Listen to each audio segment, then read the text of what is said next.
My fiancé, the best man, groomsmen, and I have known each other since we were kids. We collectively met between 6th and 7th grade and have been running around in the same friend group ever since. The group has grown and shrunk over the years, but a small core of us has remained extremely close. Recently, my fiancé's best man Jay, 30M, has been making jokes when we're hanging out about the two of us dating that have now escalated. Admittedly, when I met Jay in 6th grade, I had the hugest crush on him, and everyone knew. I was much taller than average for a girl at that age, and he was one of 2 guys in the entire school as tall as me. That, however, is where the story ends. I had one hell of an awkward phase in middle school, and he was very clear from the start that he was not into it.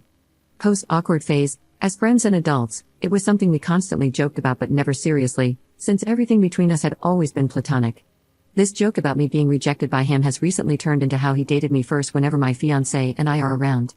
Despite the inaccuracy and an increase in its frequency, everything has remained pretty lighthearted in context, and while annoying, it is something I have been able to brush off or quickly rebut.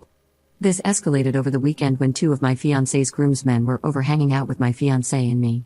The wedding was brought up, and after a concerning look between the two, they mentioned something that had happened with Jay they thought we should know about.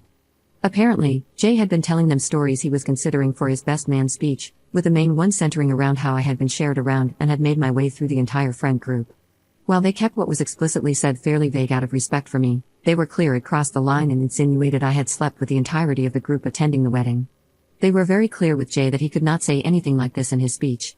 Jay responded with an I know, stating that I had already made it clear my maid of honor would be proofreading all speeches prior to the wedding, so he wouldn't be able to get away with it anyway. However, he ended the conversation by saying something along the lines of, "But what if I could," leaving the possibility open. Of all the groomsmen in the party, so 6 including Jay, these 2 were the only ones in this core friend group, and the only ones I had any sort of history with that could potentially be notable. It was all prior to high school and very innocent. One, I went on my first movie date with, where our parents had to drop each of us off because we couldn't drive, and picked us up afterward.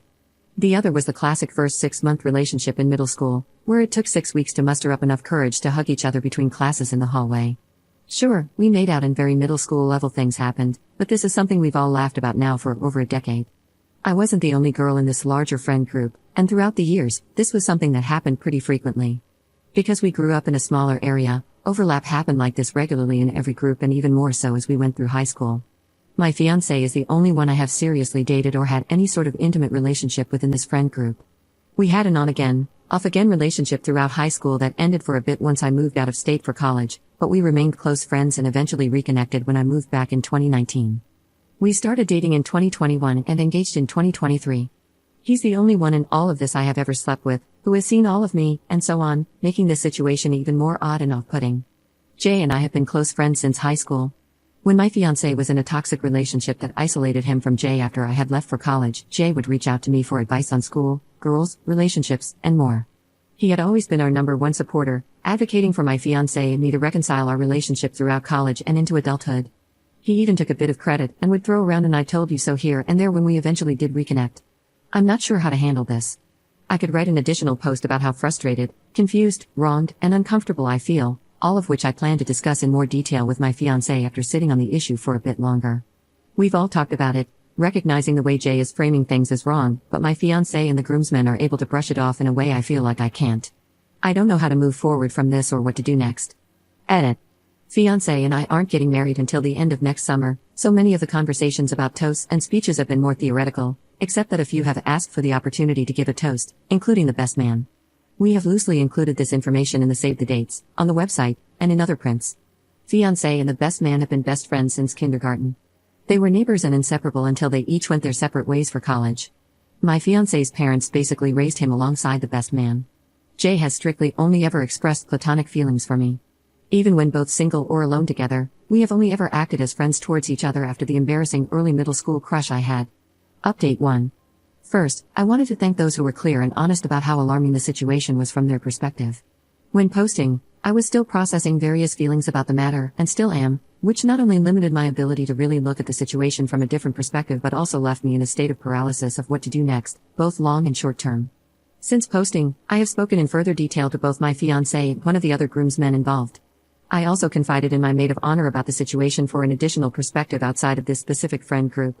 After these conversations and reading through all comments on the original post, I've come to realize the significance of a few key details. Jay has a deep-rooted superiority complex. He always has, and it is something many in our friend group have become accustomed to. He has always been the type who seemed to believe he was the standout among his friends, whether that be through education, athletics, his career, or with women. Jay has also always been a bit egocentric, and a lack of accountability or consequences for his actions has been growing for some time now. Despite it almost always being unintentional, he more often than not is oblivious to the inconveniences and harm he causes others, as long as it is beneficial to his personal ego. This is about jealousy from a few different angles, but not about me specifically. When looking at the full picture, this escalation feels like a continued attempt to knock my fiancé down for reaching that next stage in life. Whether that is because my fiancé has reached it before him or has moved onward without him, I cannot say for sure. Jay has issues with misogyny that have also been escalating in tandem with everything else. His lack of respect for the women he has dated has also seemed to increase. Much of the personal tension between him and me recently pertains to his perspective on women, which has begun to veer into a more disrespectful realm, alluding to an increased belief that, due to their gender alone, women are inferior. The good friend he was to me over the years, who was always kind and supportive, who never overstepped boundaries and was always there when needed, can exist alongside the above information. They are not mutually exclusive, life happens, and people grow, sometimes in opposite directions. I spoke in depth with one of the groomsmen to gain further transparency on the situation and what was explicitly said. He acknowledged that the conversation initially centered around the excitement they had for the wedding, with Jay clearly stating he wanted to give my fiancé and me the best wedding and experience possible. The conversation evolved, and Jay mentioned looking for icebreakers for his toast and began bouncing a variety of distasteful jokes that focused more on the expense of my fiancé than anything else. Then the idea was proposed of explicitly stating that my being passed around the friend group was how they all remained relatively close since middle school and high school. Jay was immediately shut down by the other groomsmen, told to know his audience, and also recognized he was openly alluding to things that were untrue and that could have an extremely negative impact on me personally. The conversation stopped shortly after this, and the groomsmen, without context of how this issue had been escalating, chalked it up to a one-off situation with Jay acting full of himself in the moment. Fiancé and I are the first of our cohort to get married and have a full-blown wedding with a ceremony and reception. These comments did not start escalating until after our engagement roughly 1 year ago, following Jay's breakup with his long-term girlfriend. Jay has never made comments like this to me or my fiancé privately or when it is just the three of us together. Any scenario where this has been an issue has been in an environment that involved others, and mostly others that are not a part of this cohort from middle school. This solidified the above bullet points as the main factors as to why Jay acted in this way, from my perspective. So, what's next? As mentioned in my original post, I spoke with fiancé in detail about the situation and how I was feeling.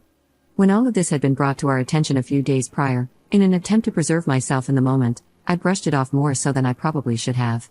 I do not blame fiancé for not having any immediate or strong reaction in the moment because I had avoided one myself. I think it's important to note that Jay is not a day-to-day character in our lives. While he travels frequently for work that brings him to our area, we live states apart. He has not lived in the same area as me or my fiancé since high school. Much of this evolution with his personality has happened in the last few years as well. I recognize this is not an excuse for the lack of accountability on our part, but felt it added important context that this was not something that was observed and ignored daily but one that has slowly been recognized over time, since we maybe see him 4 times a year at most.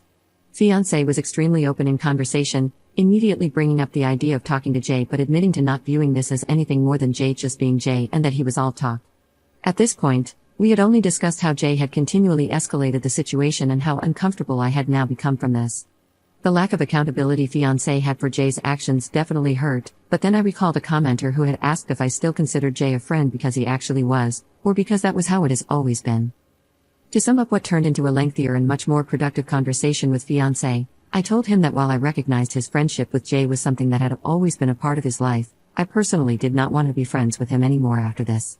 I brought to fiancé's attention that while the scenario was explicitly about me, and attacking the integrity and character of a 12-year-old girl, every action or usage of the scenario was used against him to invalidate his accomplishments of getting married or make him come off as less than. I told fiancé it was up to him on how he handles his conversation with Jay, but regardless, the disrespect Jay had shown me in this was a clear statement of what he thought of our own personal friendship. I firmly believe it is not my place to force how my fiancé handles his own personal relationship with Jay in this. All of this was deeply taken to heart, and you could tell that fiancé had started coming to his own realizations as the conversation progressed. He recognized that if the roles were reversed, or if it had been any one of my bridesmaids slandering me in any way, he would be firmly advocating for me to reevaluate my friendship with them. Fiancé asked for a few days to digest the information himself and reflect on what he wants to say to Jay. He asked if it would be acceptable for him to bring up that I no longer wanted to be friends with Jay personally, and I said yes. I was clear that if Jay wanted to talk with me following their conversation as well, it would need to be the three of us and not a personal conversation. I'm still evaluating how to approach the speeches at our wedding. For now, I reserve the right with my fiancé to omit Jay from giving a speech and have my fiancé choose another groomsman to do so in his place, potentially canceling the speeches altogether. If Jay is allowed to give a toast, we agreed to tell the DJ to cut the mic if need be, all of which he agreed with. There is still plenty of time for the situation to develop, and for potential future updates, but I wanted to again thank those who emphasized the seriousness of this issue, gave their honest input and advice on how to handle the situation, and provided perspective on what they believe should be done next. When originally posting, I was still in a state of shock, trying to accept the situation as it had unfolded. Your responses constructively pushed me into the reality of what was happening and what I was feeling.